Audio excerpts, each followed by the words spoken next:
CGT Ingrid Vigo a été convoqué à un entretien préalable pour envisager une mesure disciplinaire. Donc cette convocation subit un véritable feuilleton avec un résultat qui a fait pchit, comme tout le monde le sait, et qui a montré l'incompétence de la direction, ce qui est reproché à notre camarade au regard en particulier d'un sujet sur la télégestion. Alors rapidement, la télégestion, c'est le pointage, donc l'équivalent du pointage des salariés. Donc sujet qu'elle a abordé lors d'une séance du CSE. Pour vous donner le résultat, la direction a voulu discréditer sa salariée et surtout sa secrétaire du CSE. Le résultat, c'est un rétropédalage de la direction qui enlève son licenciement et qui a géré sa sanction comme des manches, avec des manquements et un amateurisme sans faille. Bref, c'est limite comique de leur part. Alors rapidement, donc on prend la convocation, les élus CSE, donc les élus qui sont, donc on les a là, on a Sonia avec Sylvie, donc eux ont annulé la proposition donc, du licenciement. L'inspecteur du travail également, donc a annulé également ce licenciement et toutes les charges qui ont été mises pour Ingrid. Et pour ajouter dans la balance, donc il y a le soutien total de l'ensemble des salariés donc qui viennent soutenir, donc les salariés d'Oxylate qui soutiennent Ingrid dans cette démarche-là. Et juste rapidement, donc aujourd'hui je voulais également donc remercier et féliciter donc les camarades qui viennent de Caen et d'Hérouville qui sont juste derrière. Vous pouvez les applaudir, hein. Ils ont fait la route pour voilà. Et c'est exactement la même chose, donc ils viennent de la société Oxylife à Caen et qui rencontrent exactement les mêmes problématiques, des conditions de travail qui sont déplorables. Et donc voilà, ils ont déjà fait donc, 2 mouvements dans leur boîte et je pense que c'est pas fini. Donc c'est ce qui montre, c'est la façon de manager dans cette entreprise qui n'écoute pas ses salariés. Et je voulais aussi donc rappeler que il s'appelle Nataf. Donc c'est on va dire le président donc qui pilote son entreprise de Paris et qui donne des directions et des recommandations pour la direction d'Oxylife Cherbourg. Donc sans aucune contrepartie, et on se retrouve avec une direction donc, qui met en place une façon de manager qui est hallucinante. Donc juste rapidement, donc on a Ingrid, donc qui est une salariée donc exemplaire depuis, donc ça fait 12 ans qu'elle est dans la boîte. On lui a strictement donc rien reproché. Et son seul reproche, donc c'est ce qu'on pense hein, à tous à la CGT et puis les salariés, c'est que simplement donc elle a comme il s'appelle son seul tort, voilà, c'est d'avoir défendu le droit des salariés, d'exercer également son mandat de secrétaire, ça c'est aussi son tort. Donc elle exerce son mandat de secrétaire du CSE avec les valeurs de la CGT. Et son tort également, c'est de revendiquer les meilleures conditions de travail et de vie pour l'ensemble des salariés, de demander des salaires également qui sont décents. Et cette convocation et cette façon de faire de la direction d'Oxylife, ainsi que les différents coups de fil et les différents mails qu'a subi donc notre camarade, donc c'est une façon toujours de mettre la pression sur les salariés et surtout sur la personne qui la défend, c'est-à-dire la secrétaire du CSE. Donc avec ça, donc, quand on est à la CGT, quand on s'attaque à un camarade de la CGT, on s'attaque à l'ensemble de la CGT. Donc c'est pour ça qu'aujourd'hui, nous sommes tous présents, que ce soit l'Union locale ainsi que l'Interpro, donc je vois des camarades qui viennent de la Hague, etc., qui sont présents, pas tous les nommer, hein, on va les retraiter, on a des camarades d'Auchan, etc., qui sont présents. Donc simplement pour vous dire qu'ils cessent un petit peu d'attaquer les salariés, qu'il faudrait qu'ils les accompagnent et que les salariés puissent bénéficier de meilleures conditions de travail et qu'ils arrêtent un petit peu cette pression et cette façon de manager qui est complètement hallucinante en 2021. Donc voilà, simplement, on est là une première fois, donc on peut revenir Donc c'est pour que la direction puisse entendre. On peut revenir s'il y a un petit souci. On sait qu'on sait se mobiliser. Donc s'il y a d'autres problèmes, on peut revenir avec 10 fois plus de monde, avec 10 fois plus d'actions. Donc aujourd'hui, on a voulu simplement marquer le coup en faisant un petit rassemblement pour montrer à la direction qu'il faut qu'ils cessent leur façon de fonctionner. Et si ça continue, on viendra encore en force. Et il faut vraiment que cette direction puisse prendre conscience qu'ils arrêtent de fonctionner comme ça et qu'ils laissent un peu les salariés, qu'ils donnent des meilleures conditions salariées, des meilleurs salaires, etc. Voilà, merci à tous. Ouais.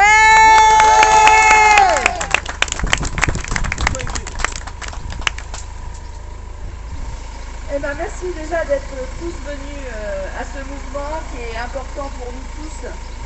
Alors moi j'étais directrice de société de maintien à domicile pendant 10 ans et notre société a été rachetée en juillet 2019 par la société Oxylife. Approche ton micro. J'ai immédiatement été positionnée sur un poste inférieur que celui que j'occupais précédemment. Dès le départ, j'ai rencontré des problèmes avec ma directrice d'agence. J'ai dû faire face à des obstacles m'empêchant de réaliser mon travail dans des conditions normales. Aucun matériel de travail fourni par mon employeur, ordinateur et téléphone professionnel. Je travaille avec mon propre matériel. Seul a été mis à ma disposition une carte SIM et un logiciel de travail. Dans le mois de septembre 2019, j'ai rejoint la CGT avec qui je partage les mêmes valeurs universelles de solidarité, de fraternité, d'égalité entre les salariés, quel que soit leur statut, leur origine, leur nationalité, leur opinion philosophique ou religieuse. En novembre 2019, je me suis présentée aux élections CSE de mon entreprise, déléguée du personnel pour la société Oxylife, sous une liste CGT, car j'ai très vite constaté des manquements importants de l'employeur vis-à-vis des salariés. Il m'a été reproché par la directrice d'agence oralement de m'être présentée sur une liste CGT. J'ai été nommée par les élus CSE en tant que secrétaire et je m'investis en permanence pour faire avancer les choses positivement pour les salariés dans cette entreprise. En février 2021, nous les élus CSE-CGT, nous avons remis en question le mode de fonctionnement du système de télégestion de la société Oxylife en réunion CSE. Suite à des informations que nous avait données notre directrice, nous avons contacté un des partenaires de la société Oxylife afin de demander des informations supplémentaires sur ce sujet et nous avions prévenu notre direction en amont.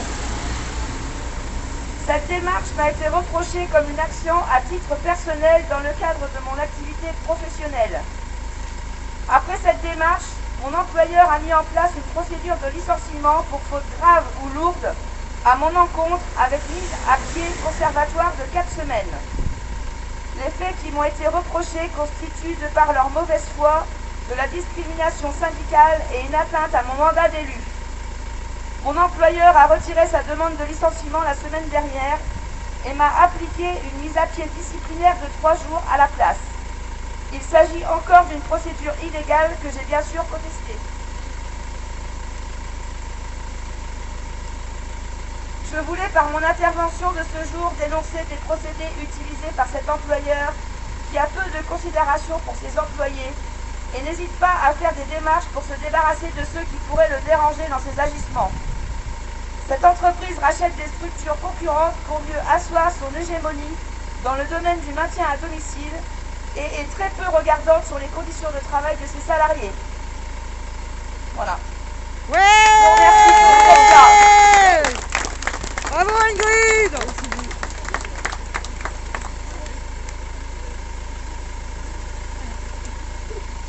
Donc merci d'être tous là. Bravo. Les chers collègues. Donc nous sommes auxiliaires de vie pour la société Oxylife de Châteauroux. Nos conditions de travail sont inacceptables.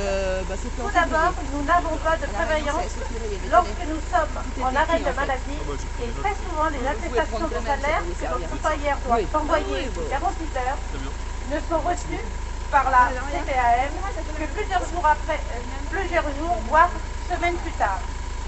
Avant la mise en place des délégués du personnel, notre employeur ne payait pas le complément de salaire pour les salaires de plus d'1 an d'ancienneté lors des arrêts de maladie. Les indemnités de frais kilométriques qui nous sont payées ne reflètent absolument pas les kilomètres réels que nous effectuons chaque mois et nous n'avons aucun justificatif de paiement des sommes qui nous sont versées. Les temps de déplacement entre chaque usager ne correspondent pas du tout au temps passé entre chaque intervention. Ils sont calculés à vol d'oiseau. La directrice d'agence, nous conseille même de prendre du temps sur les interventions des usagers afin de pouvoir respecter nos horaires. Les augmentations de nos salaires et de nos nombres d'heures de contrat sont clairement à la tête du client. La directrice d'agence est celle décisionnaire de ces augmentations et les attribue à qui elle veut de façon tout à fait arbitraire. Nous n'avons jamais de prime afin de valoriser et de reconnaître à notre travail et notre investissement pour cette société. Nos heures de modulation annuelles sont diminuées sans notre accord en nous imposant de prendre des jours de récupération afin de ne pas avoir à nous les rémunérer ou le moins possible. Le management de cette société est juste catastrophique. Envoi de planning modifié en permanence, pas de demande d'accord pour les ajouts d'intervention auprès des salariés, ajout d'intervention sans même en informer téléphoniquement les intervenants. Oxylife envoie les intervenants sur de nouvelles interventions sans même leur faire signer une fiche de poste. Les usagers ne sont pas considérés comme ils devraient l'être, oubli régulier de passage, même pour les personnes très dépendantes. Changement des horaires et jours de passage sans même les informer. Non-respect des préférences d'intervenants pour les aider chez eux et régulièrement en cas de plainte des usagers, la directrice de cette agence leur conseille, s'ils ne sont pas satisfaits, d'aller voir ailleurs. Notre employeur ne veut pas nous donner le budget pour les actions sociales et culturelles car il n'en a pas l'obligation. En cadeau de fin d'année 2020, nous avons eu un petit chocolat en forme de t-shirt avec le nom de Oxylife inscrit dessus.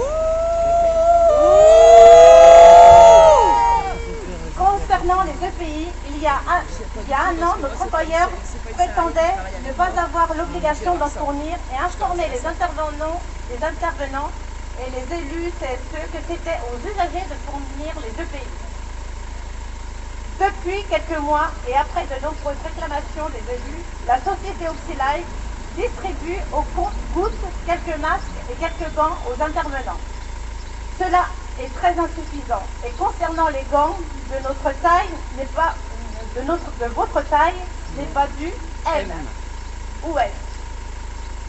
Effectivement, c'est aux auxiliaires de vie de se fournir un matériel à leurs frais. Concernant la crise sanitaire du Covid-19, là aussi il y a de gros manquements. Les EPI obligatoires dans le cas d'une exposition au Covid ne sont pas distribués correctement et de nombreux salariés qu'à contact ont dû se mettre en isolement eux-mêmes par le biais de la CPAM car la directrice d'agence leur demandait de continuer leurs interventions. Notre employeur, M. Franck Nataf, a réalisé une vidéo avec un de ses partenaires où il stipule qu'il favorise l'emploi de personnes peu intelligentes et qui ont des problèmes d'insertion professionnelle. Nous sommes dénigrés, malmenés, sous-payés et en contrepartie, nous devons être performants, toujours disponibles et toujours joignables et dans l'acceptation quotidienne de tout ce qui nous est demandé. Nous n'en pouvons plus de cette situation. Un grand nombre d'entre nous ont déjà fait le choix de quitter cette société et cela n'est qu'un début si les choses ne changent pas très rapidement. Notre métier est difficile, mais nous l'aimons. Nous attendons juste de notre employeur qu'il se rende compte que sans notre travail, sa société n'existerait pas. Donc j'aurais voulu savoir s'il y a parmi vous des auxiliaires de vie qui veulent prendre la parole. Voilà, je laisse... Alors là, je vais parler à titre personnel pour vous faire savoir dans quelles conditions de travail personnellement moi j'ai travaillé, mais je pense que ça concerne aussi mes collègues. Donc je vais vous donner un exemple précis. Donc en fait, le 18 avril 2021 à 18h20, la société OxyLife m'a appelé, la personne qui était d'astreinte.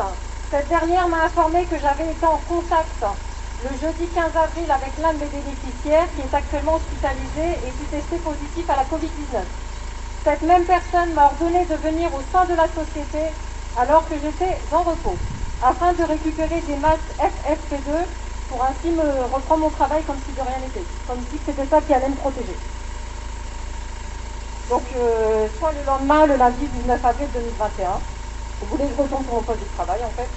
Donc j'ai donc été reçue par la directrice de l'agence, Madame Lecourtois, qui m'a remis les masques en main propre. Je tiens à rappeler que j'exerce un emploi auprès des personnes dépendantes, âgées, handicapées et atteintes de pathologie. J'ai donc pris la décision de contacter un médecin et de lui expliquer la situation. J'ai naturellement effectué un test PCR et un arrêt de travail a évidemment été mis en place. De plus, le lundi 19 avril 2021, on me demande de rapporter les masques qui m'ont été donnés car mes collègues en ont besoin. Que dois-je conclure? Sachant qu'il y a 20 masques dans la boîte pour une durée de vie de 4 heures chaque. En 10 jours, ils sont donc utilisés. Cela me choque. Respectent-ils vraiment les protocoles sanitaires afin de protéger leur personnel et chaque bénéficiaire? S'ils sont en manque de masques à ce point, un autre problème se pose. Je n'ai donc pas rapporté ces masques, sachant que j'étais en cas contact. Je rappelle que j'étais censée être en isolement. À croire qu'elles prennent cette situation à la légère. Pour une société qui, soi-disant, est au service des personnes, cela me laisse plus que perplexe. Je travaille pour aider les autres, subvenir à leurs besoins, améliorer leur quotidien en toute humanité et non pour mettre qui que ce soit en danger.